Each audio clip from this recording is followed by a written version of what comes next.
नमस्कार, आप देख रहे हैं जनता टीवी और मैं हूं आपके साथ मनीषा सिंह। बात करेंगे पहली खबर की। विधानसभा में अनुपूरक बजट पेश हो चुका है और वित्त मंत्री ने बजट को पेश किया। आपको बता दें कि 26,767 करोड़ रुपए का अनुपूरक बजट पेश किया गया है। तो योगी सरकार ने विधानसभा के शीतकालीन सत्र के दूसरे दिन यानी आज वित्त वर्ष 2023 और 24 का पहला बजट पेश किया है और वित्त मंत्री सुरेश खन्ना की तरफ से सदन में 26,760 करोड़ 67 लाख का अनुपूरक बजट पेश किया गया है। इस अनुपूरक बजट में कई नई परियोजनाओं के लिए सरकार की तरफ से प्रावधान भी किया गया है, जिसके साथ ही अनुपूरक बजट में किसानों के लिए भी प्रावधान किया गया है। बजट में किसानों को मुफ्त बिजली के लिए 900 करोड़ रुपए, साथ ही गन्ना किसानों के बकाया भुगतान के लिए 400 करोड़ रुपए का प्रावधान हुआ है। तो वहीं राजधानी क्षेत्र के विकास के लिए भी अनुपूरक बजट में प्रावधान किए गए हैं।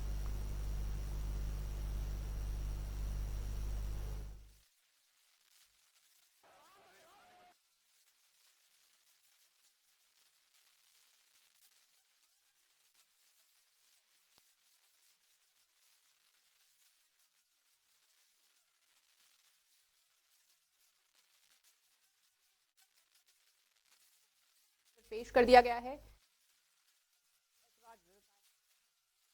हंगामा भी किया। वहीं विधानसभा को संबोधित करते हुए सीएम योगी आदित्यनाथ ने प्रदेश की स्वास्थ्य व्यवस्था को लेकर भी बात की है और कहा है कि प्रदेश के अंदर 10 करोड़ लोगों को स्वास्थ्य बीमा का लाभ पहुंचाया जा रहा है। अब किसी भी प्राइवेट अस्पतालों में भी सुविधाएं मिल रही हैं और वह पर्याप्त मात्रा में हर जनपद में आज के दिन पे उपलब्ध है। ब्लड सेपरेटर यूनिट, पहले होता क्या था कि हम होल ब्लड चढ़ाते थे। हर एक पेशेंट के होल ब्लड की आवश्यकता नहीं, खासतौर पर वायरल जनित कोई बीमारियां होती हैं जिसमें डेंगू है या बहुत सारे ऐसे वायरस आते हैं जो प्लेटलेट्स काउंट को कम करती हैं। उन स्थितियों में प्लेटलेट्स की अतिरिक्त आपूर्ति के लिए उस व्यक्ति को उसको बाहर से चढ़ानी पड़ती है। इसके लिए हर जनपद में ब्लड सेपरेटर यूनिट दी जा चुकी है, वे काम करनी शुरू की है। वहां पे हर जगह सरकार के स्तर पर बेहतर प्रयास हुआ है और जहां तक नेता प्रतिपक्ष के द्वारा ये कहा जाना कि साहब प्राइवेट हॉस्पिटल में, याद रखना डबल इंजन की सरकार है, ये केवल बोलती नहीं करके दिखाती भी है। प्रदेश के अंदर 10 करोड़ लोगों को आयुष्मान भारत और मुख्यमंत्री जन आरोग्य योजना के अंतर्गत 5 लाख रुपए सालाना स्वास्थ्य बीमा का कवर भी ये सरकार उपलब्ध करा रही है। वह किसी भी पैनल्ड हॉस्पिटल में, वह सरकारी हो, सरकारी में सारी सुविधाएं फ्री में हैं, लेकिन किसी भी प्राइवेट हॉस्पिटल में जाता है तो वहां वे सुविधाएं मिल रही हैं। और ये पूरा सदन गवाह है कि हर माननीय सदस्य को इस सदन के द्वारा अपनी निधि से 25 लाख रुपए सालाना देने का अधिकार दिया गया है।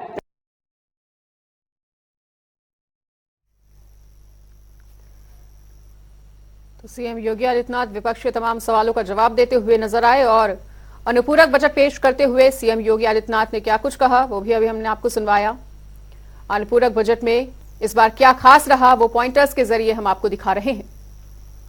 वहीं नेता प्रतिपक्ष अखिलेश यादव ने शीतकालीन सत्र को लेकर सरकार पर जमकर निशाना साधा है और अखिलेश यादव ने कहा कि ये सरकार जानबूझकर सरकारी व्यवस्थाओं को खत्म करने का काम कर रही है। आपके जिला अस्पताल हो, पीएससी, सीएससी हो या मेडिकल कॉलेज हो, ये सरकार जानबूझ करके सरकारी व्यवस्थाओं को इसलिए खत्म कर रही है जिससे कि लोग ज्यादा से ज्यादा प्राइवेट में इलाज कराएं, प्राइवेट नर्सिंग होम में जाएं, प्राइवेट हॉस्पिटल में जाएं। सरकार की जो जिम्मेदारी है कि गरीब को इलाज सरकारी अस्पतालों में मिल जाए, मेडिकल कॉलेज में मिल जाए, वो जिम्मेदारी सरकार नहीं निभा रही है। और कई जगह से ये सूचनाएं आई हैं कि सरकार सीधे सीधे मदद करना चाहती है प्राइवेट इंस्टीट्यूशंस की। और सच्चाई ये भी है कि जो सरकार दावा ये कर रही थी कि मेडिकल कॉलेज बनाएंगे, सुनने में आ रहा है कि मेडिकल कॉलेजेस को भी प्राइवेट हाथों में बेचने की तैयारी है। जो सरकार प्राइवेट मेडिकल कॉलेजों को प्राइवेट में बेच रही हो, सरकारी मेडिकल कॉलेज को बड़ा इंफ्रास्ट्रक्चर प्राइवेट में बेच रहे हो, जिला अस्पतालों में दवाई से लेकर के इलाज न मिल पा रहा हो, और लखनऊ जैसी जगह पर जहां पर इन्हीं के पार्टी का पूर्व सांसद अपने बेटे को लेकर के आया था, पीजीआई जैसी प्रेस्टिजियस इंस्टीट्यूशन में उसको इलाज नहीं मिला और बेटे की जान चली गई। ये केवल एक उदाहरण नहीं है, हर अस्पताल में इनकी सरकार में दलाल बैठे हुए हैं जो प्राइवेट इंस्टीट्यूशन में मरीजों को ले जाते हैं। तो अनुपूरक बजट को लेकर उप मुख्यमंत्री केशव प्रसाद मौर्य ने क्या कुछ कहा, वो भी सुनिए। अनुपूरक बजट जो आया है वो उत्तर प्रदेश को विकास के पथ पर आगे ले जाने के लिए आया है और हमारी सरकार का यही प्रयास है कि जो हमारे विकास के काम चल रहे हैं उसमें पैसे की कमी ना पड़ने पावे। जो नए काम आगे बढ़ाने की जरूरत है उसके लिए बजट में प्राविधान किया गया है इस अनुपूरक में। और विपक्ष को उत्तर प्रदेश का हो रहा विकास सहन नहीं हो रहा है, गरीब के जीवन की खुशहाली उनको स्वीकार नहीं हो रही। 55 लाख गरीबों को प्रधानमंत्री आवास मिल गए, ये उनको हजम ही नहीं हो रहा है। प्रदेश में करोड़ों परिवारों में उज्ज्वला योजना का गैस का कनेक्शन चला गया, बिजली का कनेक्शन चला गया, राशन 14-15 करोड़ लोगों को मिल रहा है प्रधानमंत्री गरीब कल्याण अन्न योजना का। यह सब समाजवादी पार्टी को बर्दाश्त नहीं होता, इसलिए वो विरोध के नाम पर विरोध करते हैं, क्योंकि वो मुद्दा विहीन है, उनके पास कोई मुद्दा नहीं है। इसलिए ऐसे मुद्दे लेकर के आते हैं जो जनता उनको लगातार नकार रही है, अस्वीकार कर रही है। सत्ता में रहते हुए 2014 का लोकसभा चुनाव हारे, सत्ता में रहते हुए 2017 का विधानसभा हारे, विपक्ष में रह करके सभी पार्टियां मिल करके भी लोकसभा 2019 हारे, फिर 2022 का विधानसभा हारे और 2024 में फिर हारेंगे और 80 की 80 सीटें भाजपा जीतेगी।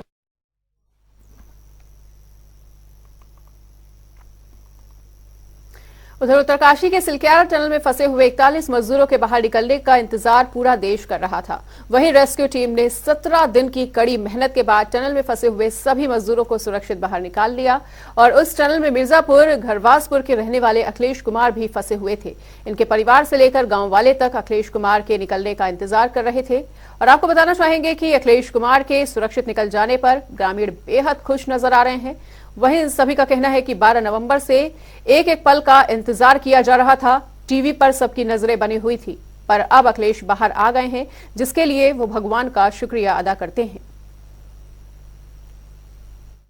कहेंगे खुशी हम लोग के अंदर बहुत हो गया है और भगवान अच्छे से निकाल दिए और सरकार और का बहुत धन्यवाद, सारे देश का धन्यवाद, निकालने वाले भी श्रमिकों का धन्यवाद कि हम लोग सुरक्षित बच्चों को देख रहे हैं और उनका धन्यवाद मनाएंगे। और आज दीपावली के रूप में हम लोग मना रहे हैं। खुशी तो बहुत है, सारे हमारे गाँव के सभी लोग आए हुए हैं, बड़ बुजुर्ग हमारे भैया हैं, ये भी लोग सभी आए हैं। हमारे एक भैया सुपरवाइजर के अखिलेश कुमार सुपरवाइजर के पद पे उत्तरकाशी में सिलक्यारा टनल में काम करते थे। तो 17-18 दिन पहले दिवाली के दिन हमें ये सूचना मिली कि वो टनल कोलैप्स कर गया, जिसकी वजह से वो फंस गए। हम लोग बहुत वेट किए कि अब खुशखबरी आए, अब कुछ है। एसडीएफ और एनडीआरएफ भी लगे थे वहाँ पे निकालने के लिए और सरकार का भी बहुत सहयोग हुआ। माननीय उत्तरकाशी के माननीय chief minister and our prime minister भी हेल्प किए, बहुत ज़्यादा मदद किए। और आज हमें अभी भी खुशखबरी मिली कि हमारे भैया से इस्लामाबाद बाहर निकल गए हैं। शीतला माई का मानता मन ले के हमारे लड़का टनल में से निकल के आ जाए तो हम शीतला माई तो धार चढ़ाई, धार पूजा करो। तो कब मानता माना था आपने? जब हमारा लड़का टनल में फंसल रहा वही दिन।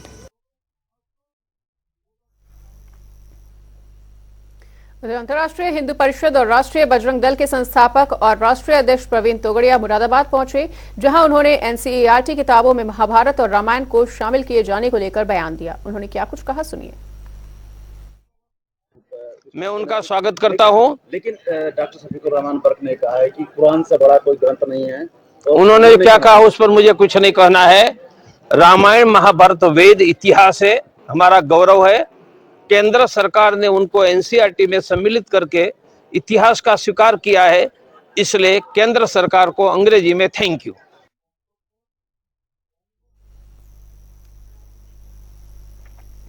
अयोध्या में सीनियर तीरंदाजी प्रतियोगिता का आयोजन हुआ और प्रदेश के कृषि मंत्री, जिले के प्रभारी मंत्री सूर्य प्रताप शाही मुख्य अतिथि के रूप में इस कार्यक्रम में शामिल हुए। आपको बताना चाहेंगे कि तीरंदाजी संघ के अध्यक्ष और मुख्यमंत्री के सलाहकार अवनीश अवस्थी विजयी प्रतिभागियों को पुरस्कार वितरित करते हुए भी नजर आए।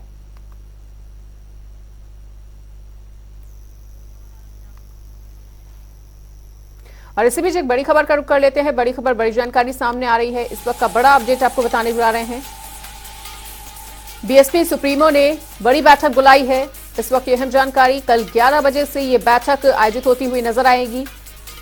बीएसपी कार्यालय में इस बड़ी बैठक का आयोजन किया जा रहा है, जिसकी अध्यक्षता मायावती करेंगी और यूपी उत्तराखंड के नेता भी इस बड़ी बैठक में शामिल होने के लिए पहुंचेंगे। तो सभी जिला अध्यक्षों को इस बैठक में बुलाया गया है। तो इस वक्त ये बड़ी खबर, बड़ी जानकारी आपको बता रहे हैं, बीएसपी सुप्रीमो ने बड़ी बैठक बुलाई है। कल 11 बजे बैठक लेंगी मायावती। बीएसपी कार्यालय में ये बड़ी बैठक होने जा रही है और यूपी उत्तराखंड के तमाम नेता इस बैठक में शामिल होंगे। तो सभी जिला अध्यक्षों को बुलावा भेजा गया है इस बैठक के लिए और बीएसपी सुप्रीमो ने बुलाई है बड़ी बैठक। और अब रुक कर लेते हैं 2 मिनट में 10 बड़ी खबरों का। हमीरपुर में सिपाही को चढ़ा वर्दी की रील बनाने का शौक, स्टोरी में रील बनाकर किया पोस्ट, वीडियो हुआ वायरल। बाराबंकी में अज्ञात वाहन ने बाइक को मारी जोरदार टक्कर, बाइक के उड़े पर खच्चे, चालक की हुई मौत। अमरोहा में खाद्य विभाग ने की है छापेमारी, कब्जे से 350 किलो नकली घी किया गया है बरामद, लोगों की सेहत के साथ हो रहा है खिलवाड़। गोंडा में आपसी कहासुनी को लेकर हुआ विवाद, दर्जन ज्यादा लोगों ने युवक को जमकर पीटा, वीडियो हुआ वायरल। रायबरेली में धोखे का शिकार प्रेमी बना हत्यारा, प्रेमिका को उतारा मौत के घाट, आरोपी युवक को पुलिस ने किया गिरफ्तार। अलीगढ़ में 2 समुदाय में जमकर हुई मारपीट, हंगामे के दौरान बुजुर्ग की मौत, मामले की जांच में जुटी हुई है पुलिस। कानपुर में रेल हादसों से बचाव के लिए मॉक ड्रिल का आयोजन, सभी ने मिलकर आग लगने की दिशा में बचाव कार्य को लेकर मॉक ड्रिल किया। फतेहपुर में तेज रफ्तार का कहर, ट्रैक्टर ने 2 बाइक सवारों को रौंदा, हादसे के बाद ट्रैक्टर चालक हुआ फरार। अमरोहा में भाकियों कार्यकर्ताओं और सैकड़ों की संख्या में पहुंचे टोल प्लाजा फ्री करने की रखी है मांग, पुलिस ने नेशनल जनरल सेक्रेटरी को किया गिरफ्तार। फतेहपुर में विपणन विभाग ने खोला धान क्रय केंद्र, किसानों के ऑनलाइन आवेदन करने के बाद नहीं हो पा रहा सत्यापन, अधिकारियों से शिकायत के बाद भी नहीं हो रही कार्रवाई।